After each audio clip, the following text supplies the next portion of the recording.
நோன்பு சமயத்தில் நாம் என்னென்ன மாதிரி விஷயங்களை கவனமாக பார்த்து ஃபாலோ பண்ணணும்? நோன்புனாலே நாம் ப்ரைமரியாக கடைபிடிக்க வேண்டியது என்னன்னு சொல்லிட்டு எல்லாருக்குமே தெரியும். காலையில் ஃபஜர் டைம் ஆரம்பித்து மஹரிப் டைம் வர வரைக்கும் நாம் எதையும் சாப்பிட மாட்டோம், குடிக்க மாட்டோம். இது ப்ரைமரி.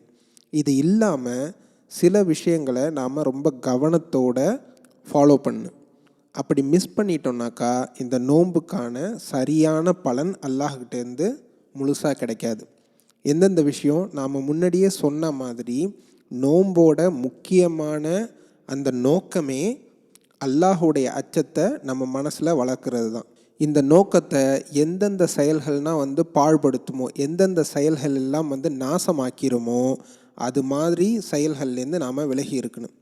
உதாரணமாக நோன்பு வச்சுக்கிட்டு அல்லாஹ் எதைனா பார்க்கக்கூடாது அப்படின்னு சொல்லிட்டு தடுத்துருக்கானோ அது போன்ற விஷயங்களில் டிவிலேயோ இல்லை வேறு எதன் மூலமாகவோ பார்க்குறது, தேவையில்லாத பாடல்களை எல்லாம் கேட்குறது, இது மாதிரி விஷயங்கள் உங்களுடைய நோன்புடைய தரத்தை குறைச்சிரும்.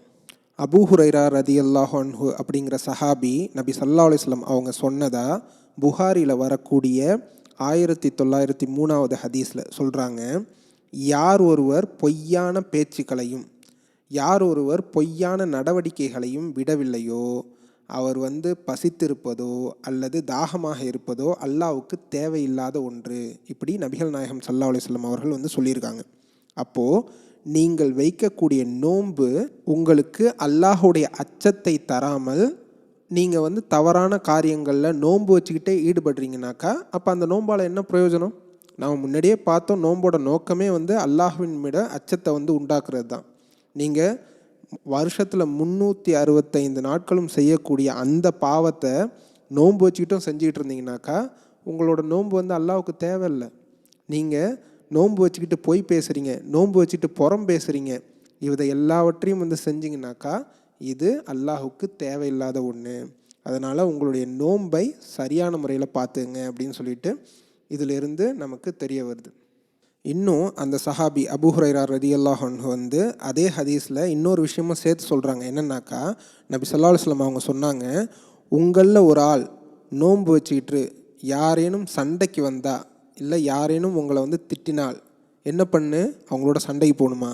இல்லை, நான் நோன்பாளி, நான் நோன்பு வச்சுருக்கேன்ப்பா அப்படின்னு சொல்லிட்டு அவர்கள்ட்டேருந்து விலகி போயிடணும். அந்த சண்டையை வளர்க்கக்கூடாது. வேணுன்னே மற்றவங்க உங்கள் மேலே சண்டைக்கு வந்தால் கூட மற்ற நாட்களில் நீங்கள் போயிட்டு சண்டை போட்டுக்கிட்டு இருக்கா மாதிரி நோன்பு சமயத்தில் சண்டை போட்டுகிட்டு இருக்கக்கூடாது. நான் நோன்பாளி, நீ திட்டுறதுலேருந்து நான் விலகிக்கிறேன் அப்படின்னு சொல்லிட்டு போயிட்டே இருக்கணும்.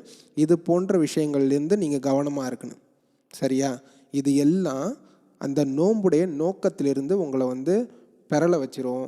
இப்படி பெறலும்போது அந்த நோன்புக்கான அந்த பலன் இருக்கு இல்லையா, அது உங்களுக்கு கிடைக்காம போயிடும். புரிஞ்சா ஹைரா? புரிஞ்சிச்சு பாப்பா.